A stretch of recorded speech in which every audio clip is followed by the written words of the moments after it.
I know that this was technically from last week, but I'm just not over it yet, and I don't think we should move on from it yet. Last week, Donald Trump floated death penalties for Democratic lawmakers who urged the military to simply refuse illegal orders. So let's slow the news down a second and see what brought us to this moment. 6 Democratic lawmakers who either served in the armed forces or in the intelligence community made a video on social media last week that basically said, remember your oath. Don't obey illegal orders. The oath they're talking about is the oath of enlistment, where you pledge allegiance to protecting the Constitution, not to any king, not to any president. And Donald Trump absolutely flipped out and tweeted, seditious behavior is punishable by death.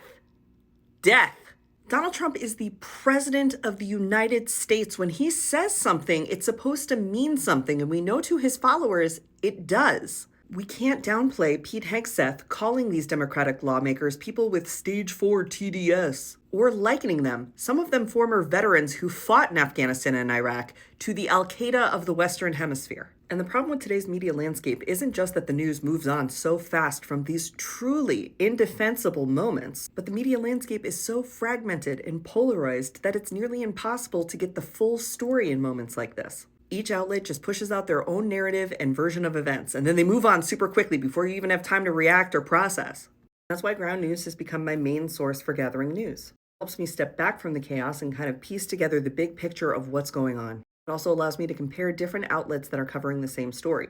And ground news adds important context, like the bias comparison between how left-leaning or right-leaning organizations are presenting this news. Instead of drowning in comparative narratives, you can finally just see the total story from all sides.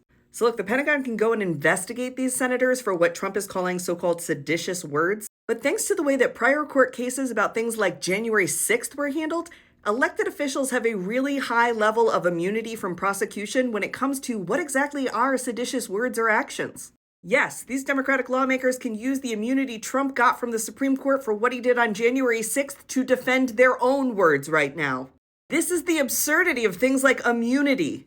Trump is actually having to defend his own words right now, with the White House issuing a statement saying Trump doesn't actually want members of Congress executed. Good luck walking that back when even the local papers are talking about how their lawmakers were threatened by Trump's tweets saying seditious behavior is punishable by death. Ground news provides immense value to me as a truth teller and information seeker, not just with the big stuff and top headlines, also with discovering news that is of local importance, like the in-depth analysis of the daily briefing, which brings me stories I might have missed. You can check out groundnews.com/under to get 40% off the Vantage plan. That's the plan that I use. It comes out to be about $5 a month. You can find that link in my bio, or again, just go to groundnews.com/under.